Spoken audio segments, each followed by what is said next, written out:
can't teach what you don't know. So, I can't teach you how to speak Arabic if I don't speak Arabic. There are other ways to learn Arabic, but I just can't teach you Arabic because I don't know Arabic. I don't, so similarly, when it comes to teaching emotional health, emotional intelligence, self-awareness, self-management tools, I can't teach it. I don't know the language. I don't even know the ABCs of emotional intelligence, right? From a lot of those Gen Xers and baby boomers.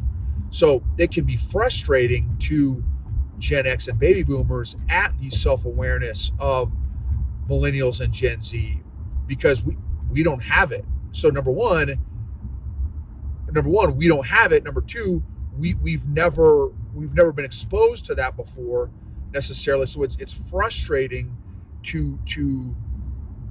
it can be frustrating to Gen X and baby boomers to be around somebody that has such great self-awareness. Now, welcome to the EQ Gangster podcast, where you will learn practical tools to grow your mental and emotional health and intelligence to be the best version of yourself, both at work and at home. It is real, raw, and transformational. The journey of emotional growth isn't easy, but it's worth it. I believe in you.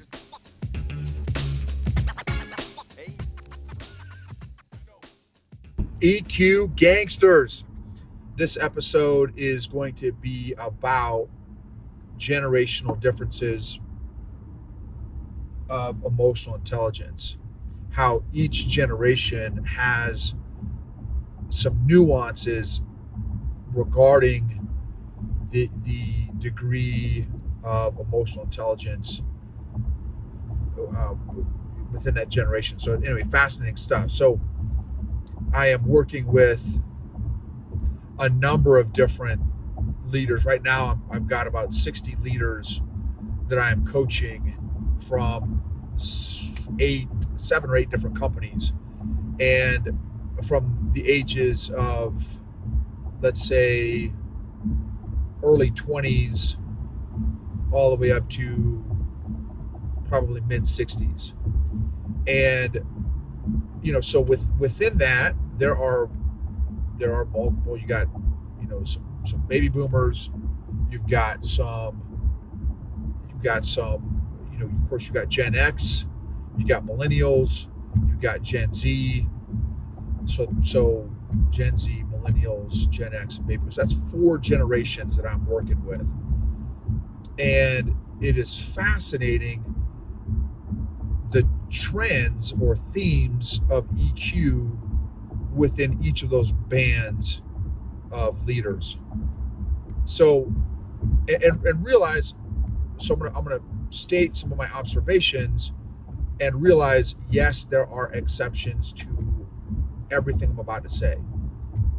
So are there leaders within each of those bands that does not accurately fall in line with that particular generation's EQ trends? 100%, absolutely. These are just some observations and some generalizations that I have observed from working with, again, well, not just the 60 leaders I'm working with now, but for the past 4 years being in this EQ space, hundreds of leaders that I've been working with from those 4 different generational bands. So, and I'm going to use kind of the framework of Daniel Goleman's original EQ model of self-awareness, self-management, social awareness, and social management, just because it's kind of easy. It's an easy framework. It's easy to talk through. It's a good kind of entry-level way to express and understand emotional intelligence. So again, self-awareness, self-management, social awareness, and social management. What I have found, again, this is just my own anecdotal research, so to speak, of working with the leaders that I have worked with over the current leaders I'm working with, and over the past 4 years that I've been in the EQ space. The baby boomers and Gen X. Baby boomers and Gen X. What I have observed is those leaders have much better self-management than the younger generations. Now, there are exceptions to that. So what's interesting about Gen X and baby boomers, while they have better self-management, they have less self-awareness. So conversely, the Gen Z and millennials, they have much greater self-awareness, less self-management. And what I have observed is that is a source of tension between those two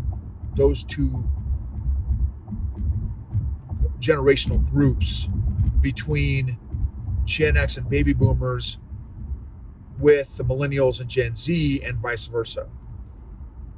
The older generations get frustrated at the lack of, well, honestly, at the self-awareness of the younger generations. Like, it's almost frustrating. Like, dude, I don't care if you're feeling anxious right now or stressed and, you want to bust out your imaginary stress card and have a safe place or safe space and all this stuff. And, like, mental health and emotional health didn't exist in my days. and as a Gen Xer, now and I'm being facetious, of course, because obviously mental and emotional health was just as important as it is today. It just, our generations were not aware of it. We were not aware of mental or emotional health issues back in our days. You can't teach what you don't know. So, I can't teach you how to speak Arabic if I don't speak Arabic. There are other ways to learn Arabic, but I just can't teach you Arabic because I don't know Arabic. I don't, so similarly, when it comes to teaching emotional health, emotional intelligence, self-awareness, self-management tools, I can't teach it. I don't know the language. I don't even know the ABCs of emotional intelligence, right, from a lot of those Gen Xers and baby boomers. So it can be frustrating to Gen X and baby boomers at the self-awareness of millennials and Gen Z, because we don't have it. So number one, we don't have it. Number two, we've never been exposed to that before necessarily. So it's frustrating it can be frustrating to Gen X and baby boomers to be around somebody that has such great self-awareness. Now, for me, thankfully, because this is my space that I'm in, I love it. Those are some of my favorite people to coach, are self-aware people, because that's an area that's new for me. Growing my self-awareness is new for me over the past 4 years. And I coach some millennials and Gen Zers that are more self-aware than I am. Again, which I love and appreciate, because it stretches me and it helps me grow my own self-awareness when I get an opportunity to work with other leaders that are more self-aware than me. Now, that's me because I'm in the space.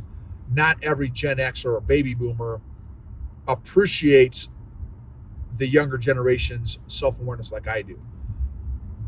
Now, the other dynamic, so now from the younger generation looking up at the older generation, it's frustrating for the younger generation to have to interact with an Xer, a Gen Xer, or a baby boomer with their lack of self-awareness.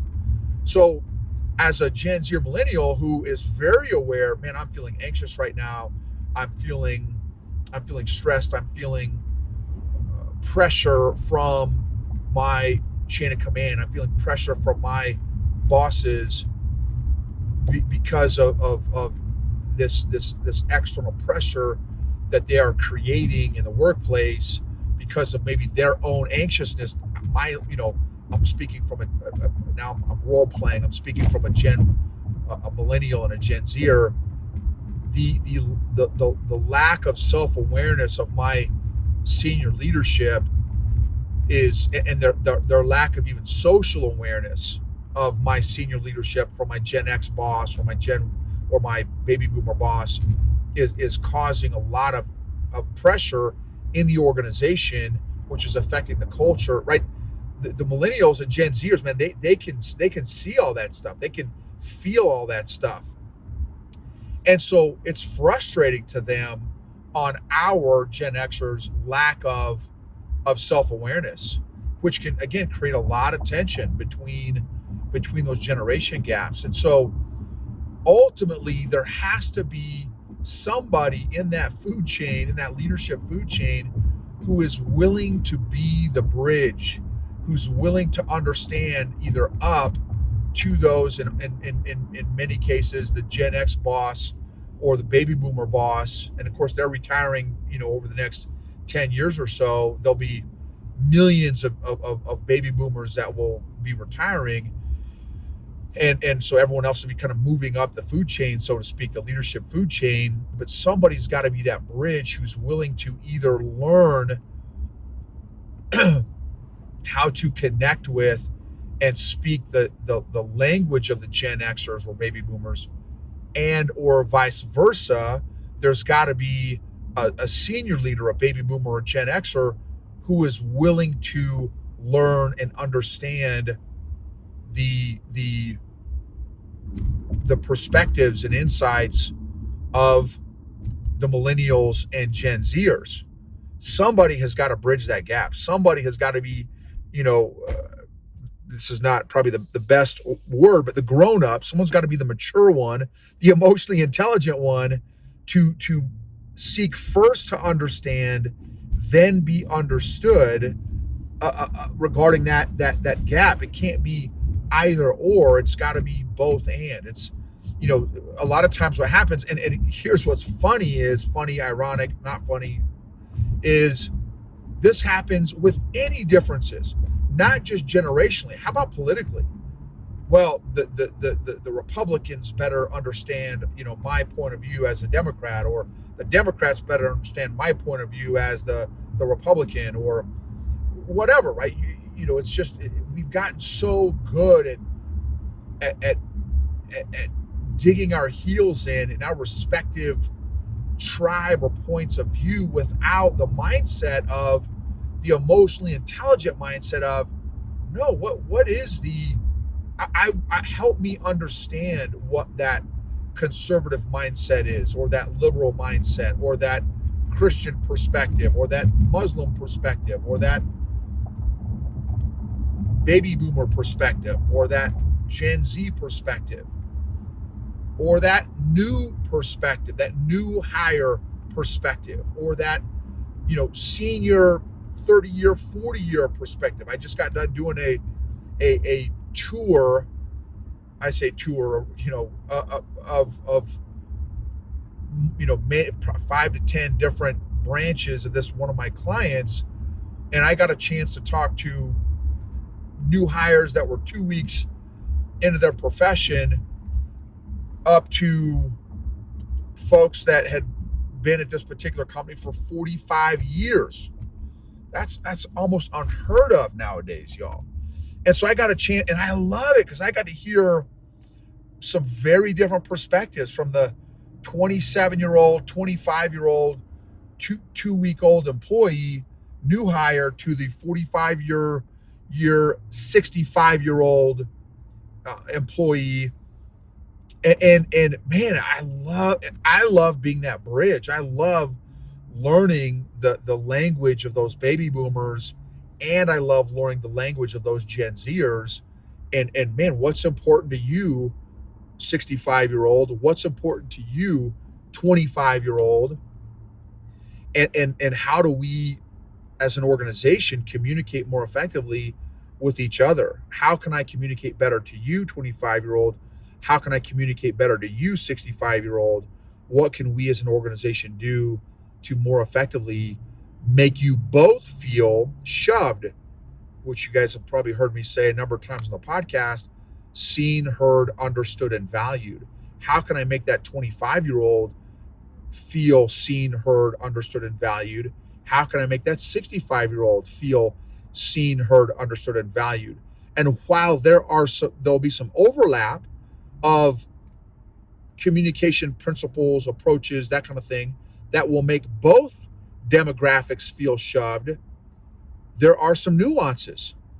And it's understanding and learning both the overlap and nuances to communication and connection with those generations that will make the difference within your workforce into creating the right culture and environment and atmosphere that people want to belong to, that they are looking forward to showing up to work on a Monday morning versus like, oh man, it's another grind, another day at the grind, versus how can the leadership of the organization, regardless of the generation, make every generation, every employee from the new hire to the senior tenured employee feel shoved so that they feel excited and looking forward to showing up.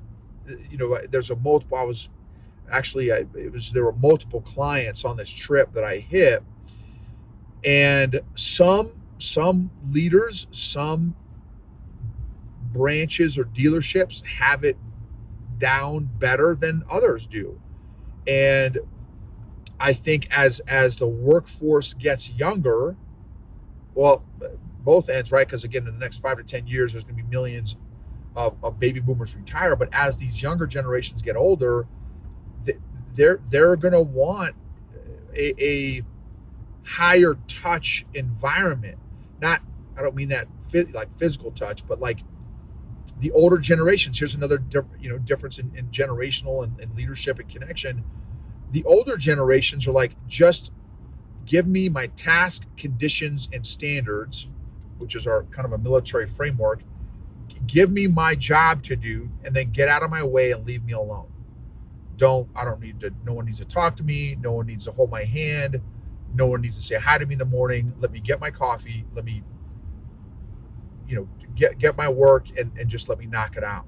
The younger generations don't roll like that. And again, are there exceptions to both? Yes. Are there some older generations that like the high touch? Yes. Are there some younger generations that don't like the high touch? Yes.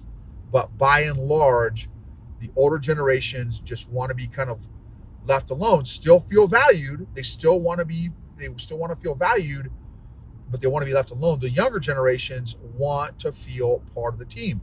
Part of it has to do with families too. The younger generations grew up, many of them in single family homes and that kind of thing. So work almost is like, a family to these younger generations that did not grow up in a functional family, grew up in a very dysfunctional family. Most people grew up in a dysfunctional family, regardless of generation. However, most of the older generations, I say most, many, so whatever that means, many of the older generations, I would argue, had more stable, less dysfunctional families that we grew up in. Not that they were without dysfunction. I'm just saying less. Whereas these younger generations grew up in I would argue, very dysfunctional homes. And so, which again leads to a truckload of consequences in the workplace, in the workforce. That's why, again, in a lot of work environments nowadays, they actively look for a higher touch environment. They want to actively feel seen, heard, understood, and valued. Whereas the older generation's like, look, man, just tell me you care about me once, or show me that you care about me once, and I'm good. Like maybe, tell me you love me once every 6 months, for example. For the older generations, those younger generations, bro, you better tell me that you love me every single day, right? And I'm being facetious here, but just get the concept of what I'm saying. They want to feel shoved daily, whereas the older generations only need to feel shoved, monthly or quarterly, semi-annually kind of thing, right? Again, there's exceptions. I'm just doing some generalizations here. Get the concept. or the concepts that I'm trying to convey here. And so, and ultimately, here's the real thing is like, how can we as leaders be more effective at learning how to shove everybody, not just from a generational standpoint, but from an individual standpoint, because there are exceptions.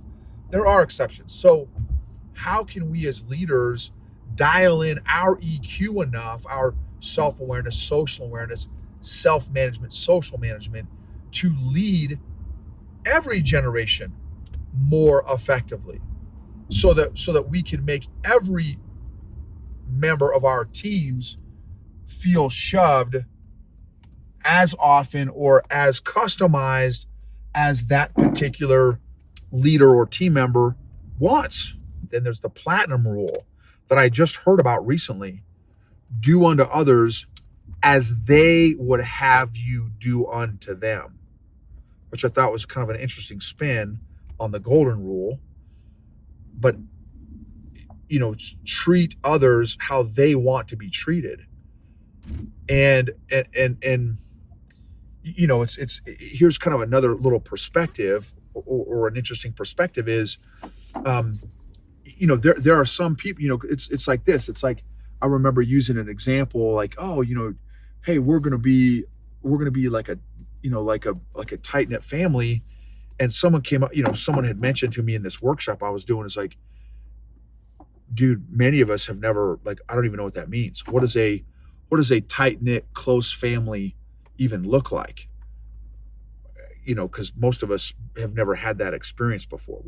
We have not had, we don't have a file for what does a normal family, what does that even mean? What does that look like? What does it feel like? What does it smell like? What does it taste like? Like, we don't have so I'm like, oh snap, I need to stop using that analogy of, oh man, we're like a family. Like, for some people that's triggering. Like, dude, I got abused. In fact, one of my buddies, he got abused by his family for most of his life until he was 15, and he was able to like physically stand up for himself and was able to stop it himself. But, so anyway, it's as leaders, we need, in my opinion, right, grow our emotional intelligence so that we can love and lead and connect and coach and develop our team members and leaders the way that they want and need to be shoved, seen, heard, understood, and valued, and loved and appreciated, right? And so anyway, those are just some thoughts there about some of the different generations. And how about you? What are some observations that you all have made with the different generations? Oh, here's another little quick nuance there. So the reason, some mindset about the older generation like myself have better self-management is because we were told and trained that emotions don't matter. Emotions are for the weak. Emotions are for women. Emotions are, and I'm just telling you, I'm not saying that's right. I'm telling you that's how the culture trained me, that emotions make for bad decisions, which are all myths. That's all myths, y'all. That's all inaccurate information. And so now the opposite also isn't what I'm saying either. I'm not saying that it's all about emotions and, emotions are the primary factors in decision. No. I'm not saying that at all, because emotions change. Emotions are not facts. Emotions are real. They're not facts. Emotions change. Emotions change by the second. From literally 1 second to the next, emotions can change. So I'm not saying, I'm not saying it's somewhere in the middle, right? We shouldn't ignore this stuff. We should recognize and acknowledge that emotions are real. Emotions affect everybody. But what I'm saying is, because that's how my generation was raised, that emotions don't matter, emotions for the weak, don't cry, don't get emotional, emotions are bad. I grew up with this very negative mental frame and file around emotions, and that had consequences. I mean, truckload of consequences in my life as an adult, as a leader, as a leader who loves developing other leaders. And so it's important to recognize that. So now, so my emotional wait, I take that back. My self-management was fairly decent because I stuffed and avoided my emotions as much as I possibly could. Now, when it got to the point where I couldn't control my emotions anymore because I had literally decades of emotional injuries piled up inside my emotional basement, I couldn't hold those emotional injuries in any longer, and I had to, bust out, so to speak. Then I was not good at emotional management, which is interesting. What I'm also noticing by the older generations, Gen X and baby boomers, many of them have a theme, an undercurrent of frustration and anger. Many of them, not all, but many of them. Many of them have short tempers. Many of them have and not just short tempers, but when they do blow, they blow big with their tempers. And why? In the older generations, anger was a very common and acceptable emotion for men to express. We wouldn't get chastised. Like, that was one of the few emotions that we were kind of, quote unquote, allowed to express. Not saying it's right. I'm just saying that's what has happened for many of these older leaders, these Gen X and baby boomers. And so that's another anyway, I could do a super deep dive, y'all. I'm just kind of wanted to introduce this concept here of the different emotional trends within different generations. What observations have you made about some of the differences in EQ in the different generations that you work with or are exposed to? What have been some of your observations and some of your corresponding lessons learned? Emotionally healthy people help heal other people emotionally. Emotionally healthy leaders lead to emotionally healthy cultures and organizations, which create maximized, optimized results, outcomes, performance, and engagement. Thank you for letting me be a part of this journey with you.